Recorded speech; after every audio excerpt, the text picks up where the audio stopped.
Beyond bent. Janssen! And Blackburn Rovers are 18 minutes away from a Premiership return. As far as Stewart, just outside the penalty area, clips it central for David Dunn. David Dunn equalises. It just had to be. Dax corner and it goes. Glance towards goal, and Rovers have taken the lead. And Charlie Mulgrew has scored his 14th of the season.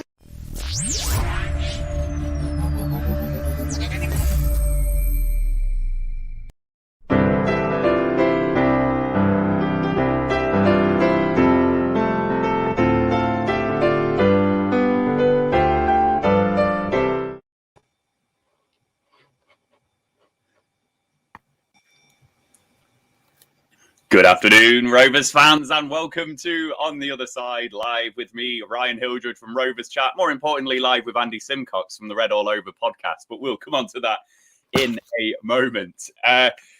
Deep frustration last time out, wasn't it? Our game away at Hull, disgracefully cancelled very late in the day.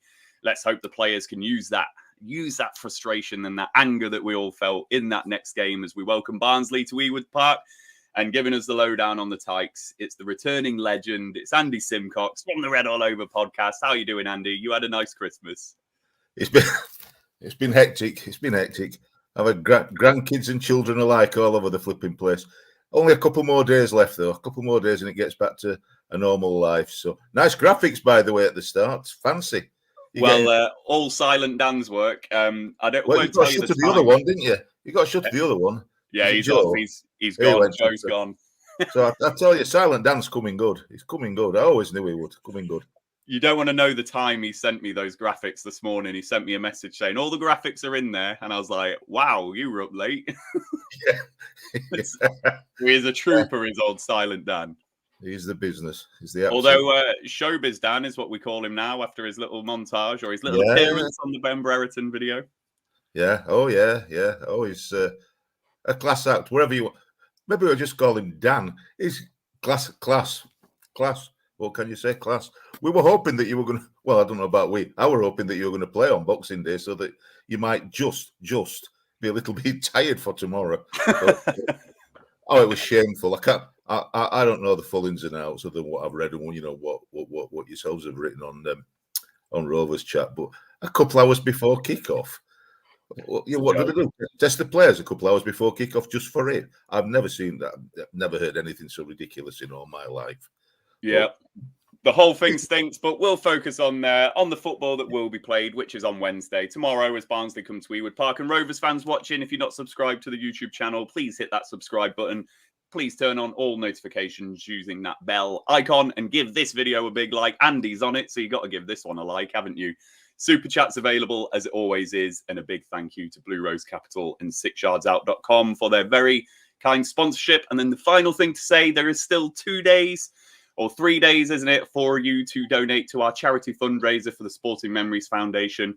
We're absolutely buzzing that we've raised £1,200 and more than that, actually, for them with everything that we've done this month. So there's still time to donate, www.rcdonate.com. Chance to win a half-season ticket and a signed John Buckley shirt, amongst other things. So go and check that out if you haven't already.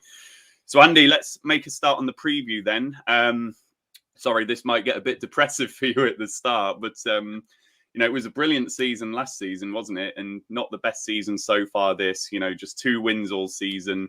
1 win in 21 games, just 15 goals scored, and then another change of manager, which we'll come on to shortly. So it's been quite the fall from that playoff campaign last season. So I guess first question in short, what has happened and where is it going wrong? Oh, how long's this show going to last? How long have you got? It could take a while. I'll keep it in a nutshell. It'll still be about 3 hours long. Well, I mean, it started off. It started off in the summer when Valera and Ishmael and the backroom staff, virtually all of, not every single one, but most of the backroom staff went off to West Brom and took Alex Mowatt, the captain, with him. And then, not unreasonably, for personal reasons, we allowed Michael Solbauer.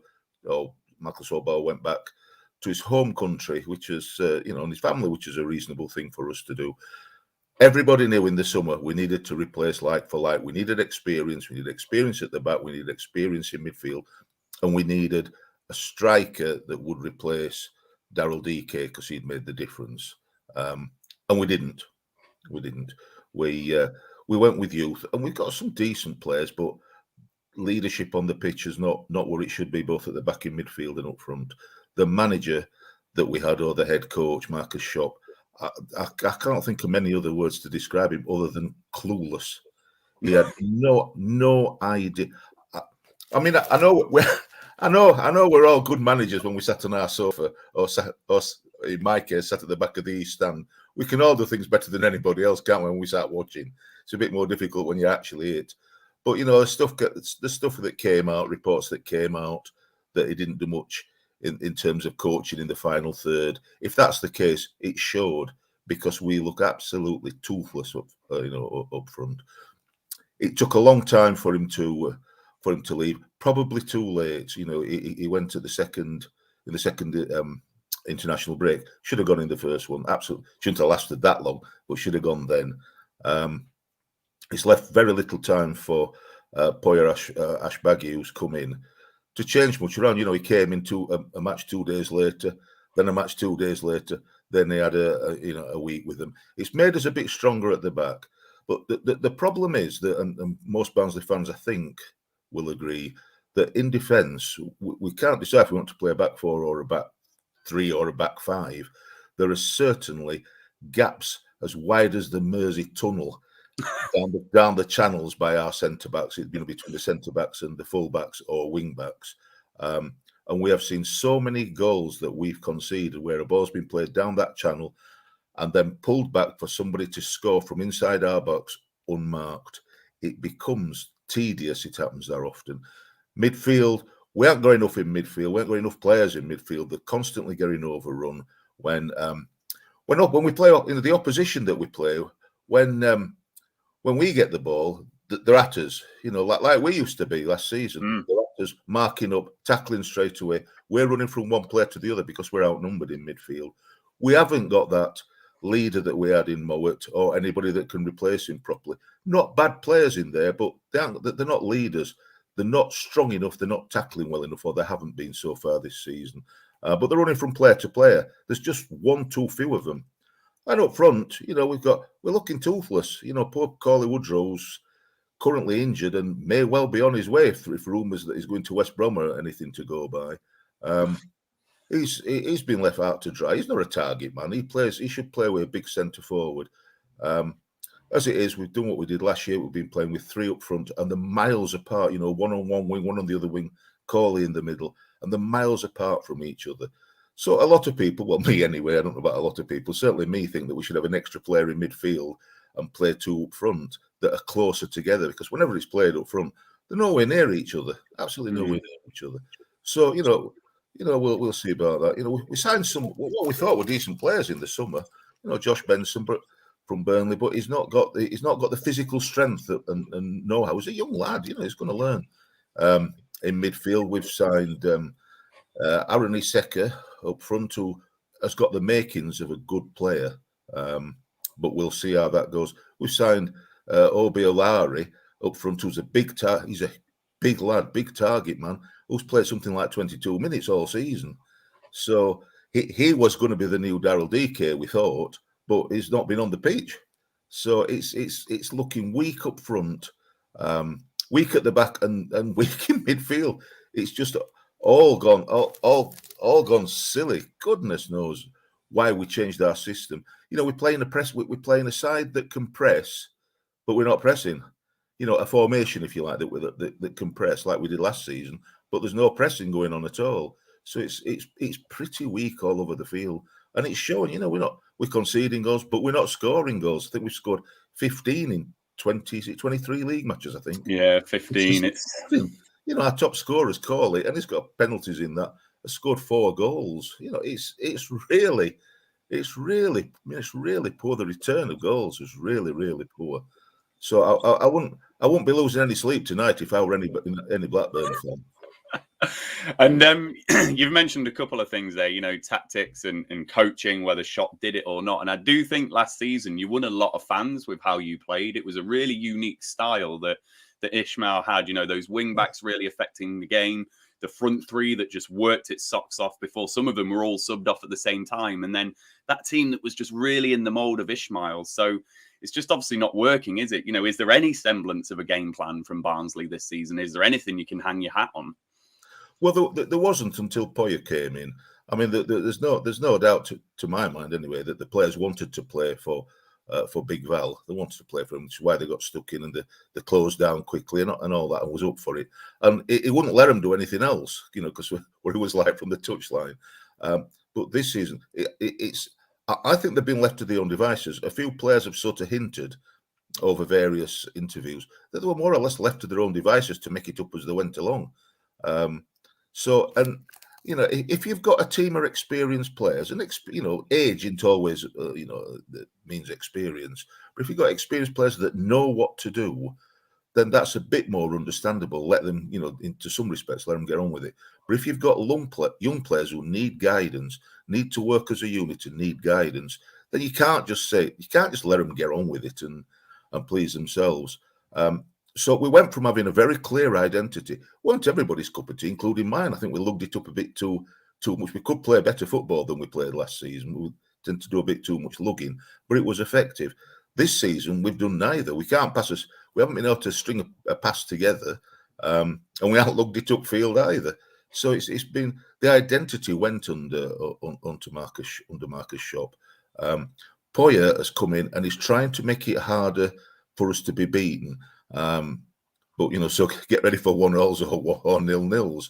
But you know, and I understand that. Try and get that right.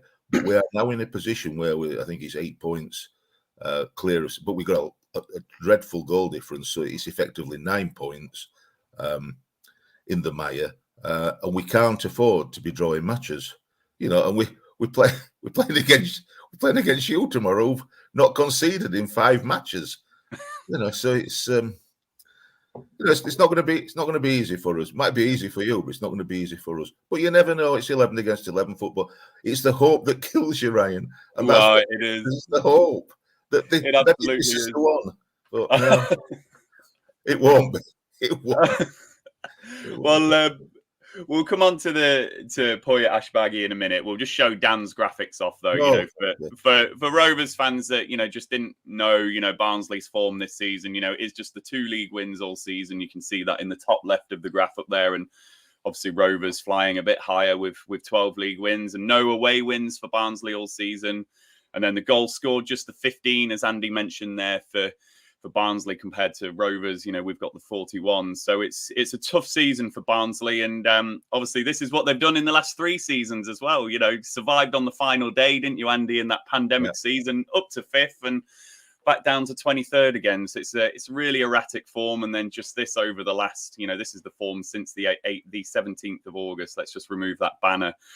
A few draws in there, a run of losses in there with that win pitched in there. But, 1 win in 21 games. So it's tough going for Barnsley at the moment. But, Andy, I'll cheer you up because there's a lot of love for you in the comments. So I'll just flash these up.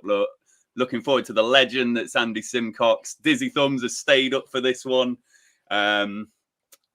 Alexander Haven, belated Merry Christmas to you both. Thank you, Alexander. Hey, Joe Harvey's here. Look, he's here. All right, Andy, let's just hope this game goes ahead, eh? He's there. It's gone better since you've left, Joe. I'll tell you that. Kev Bradshaw, hi all. Andy's back, and then Dora on Tours joining us. How you doing, mate? My friend Andy. See you soon. So, we've got them away next as well. It's like having to deal with you tomorrow and then him in a few days' time. It's like a nightmare to me. This I could lord it over you both last season. And I can only out back to us drawing 0-0 between our suicides. Oh well, and we were lucky to get 0. But they did us at well. So what are 2 games to come up for me personally? Oh dear me. So let's come on to the new manager then, Andy. So Poya Ashbagi, as you say, he's come in since we last spoke to you in September. It's another one of those managers in the unknown category to just come and fit into that off-field philosophy that you do have. And I know you've mentioned about, maybe there is more of a game plan developing under Ashbaggy, but there hasn't been a new manager bounce yet, certainly in terms of results. So is there any hope for you that you can turn this situation around? Are there positive signs that you might just have a little run like you did a couple of seasons ago to maybe stay up on the final day or something like that?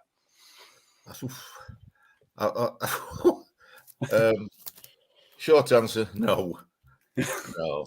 I think that this might be the last time that I'm on your show for a while. I hope you go up. And I hope that's the reason, but I think it's definitely likely that I'll not get on your show again because we'll go down. No, it's just we're just not scoring. It's not looking good enough. They're trying. I think the best we can hope for is some draws. We got a decent draw against West Brom, and we could have scored a couple of goals. But in fairness, West Brom could have scored 3 or 4 goals against us, and it had been even more doom and gloom. It's looking disastrous. That's all. I think most people are already consigned to the fact that we're down in the into League One, and if we are.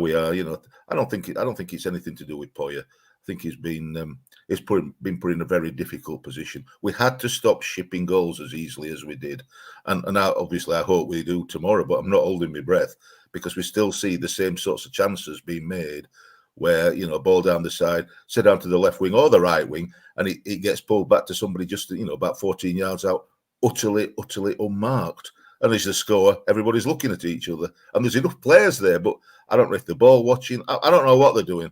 They're certainly not marking, that's for sure. So no, I think it'll be interesting to see what happens in the transfer window. I always worry about the transfer window, Ryan, because all our fans talk about who's leaving, and the whole world's going to go, and they might. We haven't lost many in transfer windows lately, but they might. We seem to talk about who's leaving, the better players are leaving. We never seem to talk about who's going to come in. The only thing we say about who's going to come in, who'd want to come in a team who's effectively bottom, if it weren't for Derby's double points deduction. So I can't see how anybody would be able to turn it round. I don't think even the legendary Tony Mowbray would be able to turn it round. I'm only kidding. No, don't send him to us. That's only a joke. It's doing well, though. Yes, that's only a joke.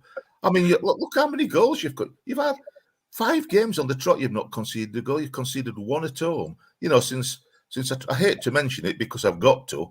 Since the freak result where you got hammered 7-0 by Fulham, and that just gobsmacked me. And then, of course, it's galvanised your team. Some response, absolutely. So you've had a hammering bounce. We haven't had any bounce at all, apart from a couple of draws. So he's not won a game yet, but I think confidence is at rock bottom. All the way across the field, he's got so much to work on. It's too much to work on this season. In a season, it will depend who comes in. If we follow the same trend with younger players, some go in and be replaced by younger players, untried players, it will be relegated well before the season end. If we get somebody experienced that can put the foot on the ball and direct traffic, if you like, from on the pitch, maybe there's a slight chance, but it's fading. Each and every match, it's fading bit by bit. I mean, on our show, Josh says that we had to grade it 0 to 10, what chances we are of staying up. I went for a 5 because I'm tried to be positive. Josh went for -1. So thinks you down already. I think if said that if we win the next 2 matches, which obviously we won't, if we win the next 2 matches, he'll up it to a clear 0. So it's not positive. It's not positive at the minute. But we'll still support him. We support us for our football. And that's it, Andy. Confidence and momentum. Rovers and Barnsley are just case in point of that. Last season you had it all and you were where you were and we were nowhere, and it's flipped on its head this season, hasn't it? So it really is a funny thing. I mean, I can honestly say, hand on heart, and we've talked many times, hand on heart, I'm really, really chuffed that you're up in 3rd place, and I seriously hope that you go. You're what, 3 points behind? Is it 3 points behind Fulham? I think it might be 4 behind Bournemouth with their win last night. With a game in hand. I honestly, I can hand on heart honestly say that I hope that you go up. Well, we hope so too, Andy, and you're a great friend of the show, so lots of love for that. Just don't go and tell Dor on tour the same thing next week. Oh, there's a lot of history between Nottinghamshire and Yorkshire. It goes back a long, long way. Not to do with Mr. Dor. I love it. So let's you could go automatically, and he could go up through the playoffs. There we go. We'll shake on that one. But so let's focus back on Barnsley then, Andy. So as you say, you're effectively a side that's bottom of the table, and just the 15 goals, that does make top goal scorers, on low figures. But unsurprisingly, Cauley Woodrow does sit there with 4 goals and 1 assist. And then you mentioned Aaron Leia Aseka as well with 3 goals. So just talk to us about those two and what they've brought. And I know you just mentioned Woodrow's injured. So what's going on with him as well? Well, there's all sorts of talk that there's talks between Cauley Woodrow and West Brom. I don't know if they're true or not, but they could well be true. Cauley's had some. He's not had the best season, but then none of them have. He's not had the best season. Things haven't worked out from him. We're not playing him out, in my opinion. We're not playing him how he should be played, which is alongside a tall striker. He's dropping back to get the ball, and it's not his game. And it's not going that well for him. If we played him up front with a tall striker, then he'd get among the goals. And he's not doing. There's a small minority of fans who have quite definitely been giving him dog's abuse. And to be honest, it's not many, but it's a small number. And he's had to go back. It's a couple of times he's had to go back. And you can say, a professional and the captain shouldn't have a go back. But if somebody just started abusing me and calling me names, I think I might have a go back. So I hope that, a small minority like that don't run him out of the club. But what he's done for you as well, that's really sad, isn't it, that that's happening? It is. It is. I don't think it helped that it was reported on Radio Sheffield that Cauley called, the Barnsley fans fickle. What he was talking about is the fans who were giving him dog's abuse. He called them fickle, not the vast majority of fans, because the headline doesn't say that. So a lot of people got upset with that. And I think most people expect him to go. There seems to be quite a number that want him to go, but I have to say I'm definitely not in that camp. So Aseka, he's I don't know, he's scored 3 good goals, and he is very quick, and he's clever. He's got clever feet, quick and clever feet, and he can take players on. I think what he needs at this minute, and it's in short supply to most of the team, he needs confidence. If he gets the ball and just goes at him, nobody's going to get upset if he gets tackled. What happens is that because of confidence, he gets into a good position and then checks back and lays it back or lays it sideways. And all we want is somebody that's going to get him off our seats and just go at him. In the penalty area, go forward in the penalty and try and take him on. And it scares defenders, but he's not currently doing this, and that's got to be about confidence. Yeah. And that's what you need, isn't it? When you're a team down there, you just need someone to do that one moment. It can ignite a season sometimes if it gets you a 1-0 win somewhere or whatever. So you just need that, don't you? Oh, yeah. Yeah. And Andy, last season, 2 players that really did stand out for you that I've just not heard mentioned at all in any of the stuff that I've read or seen around the Championship this season. Callum Styles and Callum Britton, they were standout players for you last season. So how have they done, and what's the difference with them this season? Well, I think this season, the original intention was to try and play Callum Styles in the centre of midfield to replace Mowat. And he can play in centre midfield, and I actually think that's his usual position. But it's not worked out for him. He's often gone back out to the left, and it looks all right at it. But again, it's confidence. In the last match, we played 3 up front, and he played just behind the 2 strikers, and he's a good player. But again, there's times when last season, and maybe right at the start of this season, if he got a chance, he'd have a go, he'd have a shot, and he can half shoot. But this is late off. It's like not wanting to take the responsibility because he expects the groans and moans and whatever if it doesn't come off. Callum Britton, I'm not sure what's happened to Callum Britton because he still works hard. But last season, his crossing was phenomenal. I'm not used to good crosses like that. This season, crossing's been in too many games. His crossing's been shocking. I felt like jumping up and nodding it in from the back of the East stand. been that far over, and it's disappointed in himself. But again, it's about confidence. If he tries to put an early cross in, last season it all worked. This season it's not worked so much. So do you put it in? It's not that they're not trying. It's just not coming off for them like it isn't for anybody. So people are saying, "Oh, we need new fullbacks." I don't actually think we do personally. We just need them to be able to play where they are. We've also got that played last season as part of the back three. We've got Toby Sibic, who's not getting a sniff. He's not getting a look in, and I have absolutely no idea why. Because the one thing about Toby, as well as being a good defender and a decent tackler, is like lightning, and we'll lose that. It's one of the things that if it's played over, that if we try to press higher, it's played over the top, and we don't get near any striker that sets off running after it. Toby used to. So why he's not playing is utterly beyond me. But like I say, it's easy from your sofa, isn't it? You can pick the best team in the world from your sofa. Who knows? Well, that's it. And speaking of picking the best available side, as all our guests do on this show, Andy, you've picked a predicted 11. So thanks for that. Thanks for this. Yeah. We've flashed that up on the screen there. You've got that in the 3-4-3 system that you mentioned earlier, Andy. So, you've spoken about some of those already. Britton, Styles, Iseka, you've already spoken about. Well, just talk us through this side and, who has maybe been playing well recently, who could hurt Rovers. Just talk us through this. Well, I put this side. I sent this side to you because it's the side that played against West Brom. No two sides that we put out are the same. So it's not the side I would personally put out. But from the comfort of my sofa, Brad Collins in goal has been the one outstanding player this season. He has, I want to say, he's kept us in games, but we've lost him anyway. He's been outstanding with his saves and his commanding of the area. In the centre of defence, we got Michael Hellick, who's starting to come back, and I think that's something to do with Ashbargi. He's started to come back to be like the Hellick that we know. Mads Anderson at the side of him, he was out for a fair bit of the start of the season, and we missed him. He's come back and he has some strength. And alongside him as a replacement, Liam Kitchen.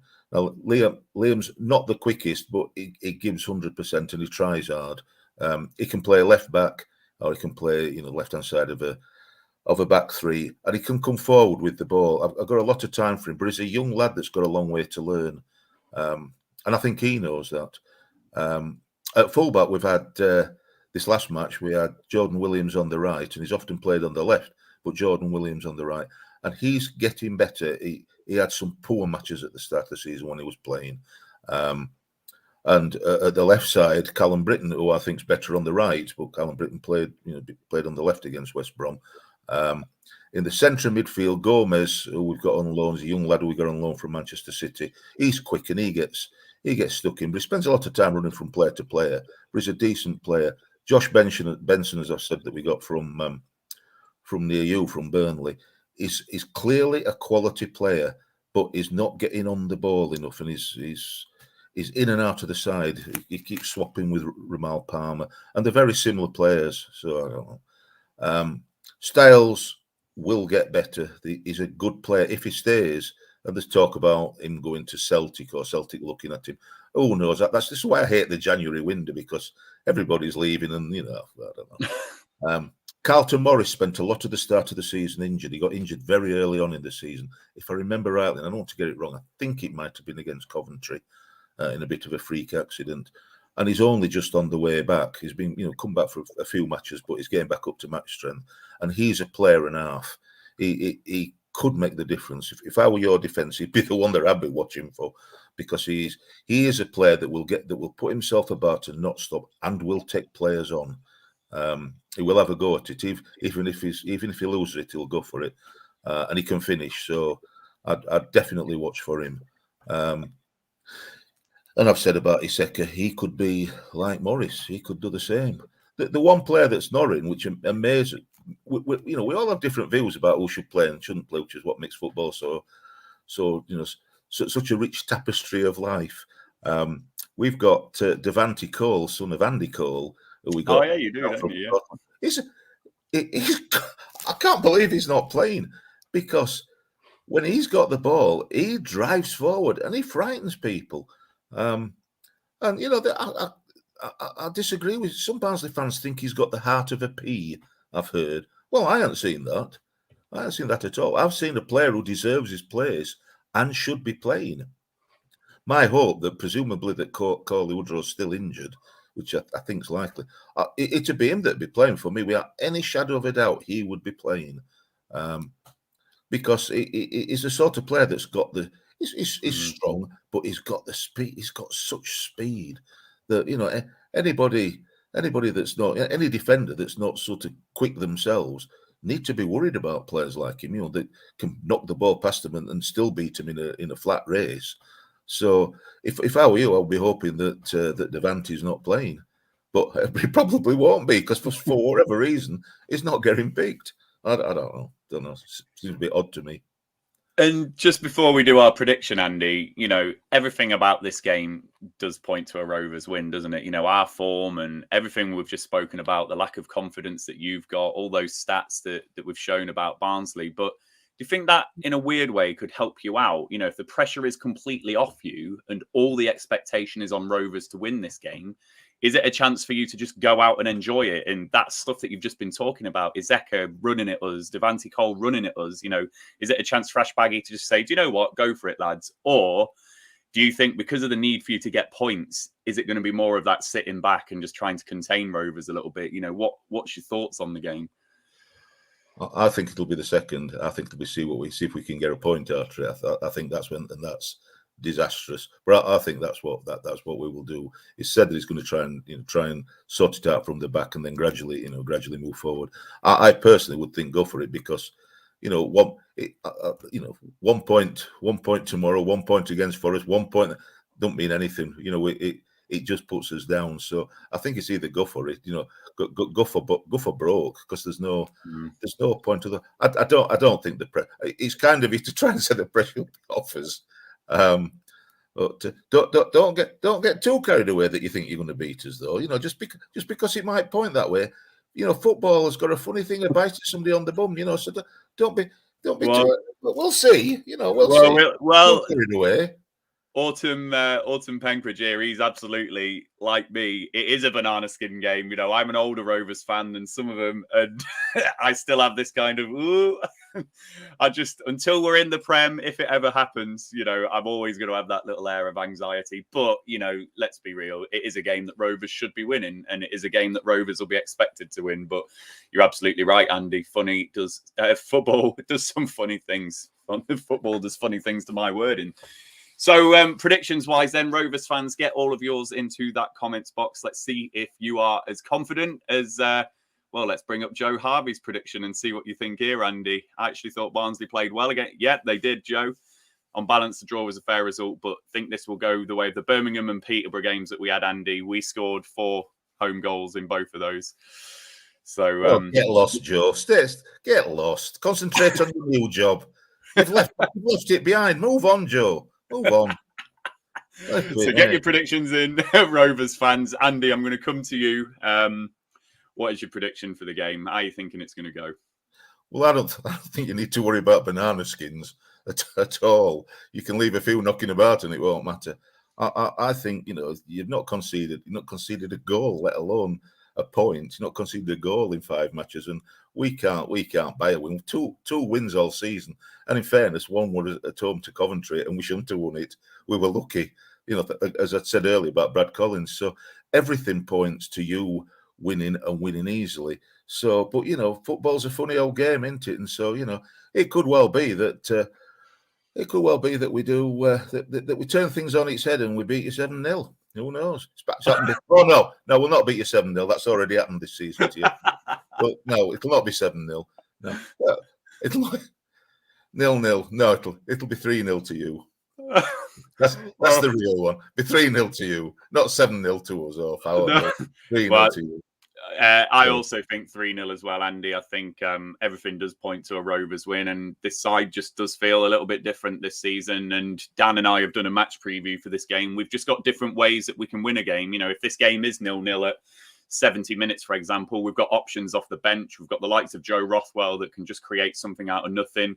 We've scored goals from set pieces this season, you know, with some big centre halves. So we've got different ways that we can win this game. You know, we're not relying on that possession-based style that we had last season. So I do fancy us to get the job done. And I've said it before on this channel that if it's 0-0 at half-time, Rovers won't panic. We'll change it up and we'll probably get the job done in the second half, as we invariably have done this season. So I think 3-0 Rovers as well, Andy. I'm sorry. I think you should let Brereton have a day off. Diaz, let him have a day off. You'll not need him with his 19 goals. He needs a break. Give him a break. You know, I know you didn't play Boxing Day, but let him have a rest. Well, there's lots of Rovers fans. Some have cashed out the bet, but some have let it ride, and they're waiting on goal number 20 in this Sky Bet thing. I don't know if you saw it before the season, Andy. A lot of people got 1,000 to 1 for Brereton to get 20 league goals. So if he scores tomorrow, that's number 20, and people are having a very Merry Christmas and a very Happy New Year on that. So, well, I don't care because I won't be, will I? Well, me neither. I won't be. Wait, they've got a few matches they can get. Is it got to be before Christmas or throughout the whole season? Well, I think fans are worried about the January transfer window if someone comes in and nabs him while he's on goal number 19. So they want it done and dusted in the next two, I reckon. You're sounding like Barnsley fans. He'll go. He'll go in January. He'll go. Well, you kept Adam longer, didn't you? And you know you've replaced Adam well. I know he was. Yeah, we have to be fair. We have. He'll be there. You know, you've got a chance. You've got a good chance, not a chance, a good chance of going up automatically. You're the informed team, so I won't worry about that. Let him have a break tomorrow. You know, lad deserves one. 19 goals. He don't need to be playing like Rose. He needs a rest. Right, let's dip into these comments. So Kev goes 4-0 Rovers. Oh, and cheers, Neil, Kev. 3-0 Cheers, Rovers. Kev. Oh, here's one from your podcast. 1-0 Blackburn. I think us Barnsley will give us a decent go, but ultimately Rovers' quality will shine through. Alex is part of our. He's our silent down. We call him Silent Alex. You're not silent at minute though, are you, Alex? 1-0 Blackburn. Get a grip, Alex. Concentrate on the editing, Alex. Martin 2-0 Rovers, but teams struggling at the bottom always surprise us. Ethan, after the class display against the M62, I love that, Ethan. I think 3-0. Alexander 3-1 Rovers, and then I think he backed that up with a Barnsley goal for Andy. There you go. Alex is dedicating one to you. Jack 4-0 Rovers. He's saying a Cadra hat-trick. Jack Howell, what sort of name's that for a human being? He don't support Sheffield Wednesday, does he, by any chance? Come on, Jack. No, I don't think he does. Autumn, my prediction, as Jared would say, is number of Boris's kids versus number of times the boy got married. Could be 10-0 then for all we know, couldn't it? El Scotty, 2-0 Rovers, Diaz and Cadra. And then Alex is laughing there, look. So there we are. That is it. So lots of confident Rovers fans. This Rovers side does feel a little bit different this season. I'd be usually petrified about this game, but I do think that we've got a variety of ways that Rovers can win this game. And it might be the options off the bench, maybe get the job done, particularly if Barnsley frustrate us, but certainly expecting Rovers to finish it. But Andy, just want to say thank you for joining us as ever. You've gone down a storm with the Rovers fans. Some have seen you for the first time. Where was Jack's comment earlier? Here we go. Love this Barnsley fan. Proper personality. I think that sums you up pretty well there, Andy. Oh, he's a Sheffield Wednesday fan, isn't he? I'm only kidding, Jack. I'm only kidding. Don't take on. So, oh, love it. Don't get complacent, though. Don't get complacent, Ryan. By the way, Alex is coming with us tomorrow. Alex will be with us tomorrow. Oh, is he? We'll we'll tell the Rovers fans about that in a moment. Braden has said 2-0 Rovers there. But yeah, Andy, thank you for joining us. And as you say, we're going to be meeting up with the Red All Over podcast guys tomorrow to record some video content for our match day experience and then some stuff for your channel as well, Andy. And that's what it's all about, isn't it? You know, all laughing and joking aside, it's good that we can just meet up and chat about football and enjoy the game over Christmas. But thank you for giving up your time. You did the festive stakes better than I have. I've just got the flag behind me. You've had that tree sparkling behind you all podcast. So thank you for that, Andy. And Rovers fans, please give this video a big like for us. Please subscribe to our YouTube channel if you haven't already. And if you are at the game tomorrow, go and enjoy it. If not, I believe we're here with a watch along, but we might need to confirm that on Twitter because I should know that, but I don't. But Andy, you have a good rest of your day, mate. And enjoy the rest of your week and everything. And we'll see you tomorrow, won't we? We will. We'll meet up. Looking forward to it, Ryan. Cheers, mate. Good laugh. And thank you, Rovers fans, for your support. As ever, we will leave you with our sponsor message as usual from 6yardsout.com. Have a good rest of your day. See you later, everyone.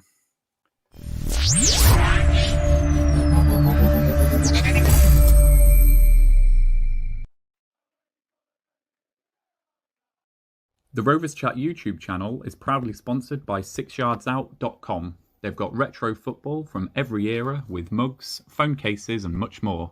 They also have plenty of Rovers goods, including apparel with the famous 94-95 season and this season's kit. Check them out using the link in the description below.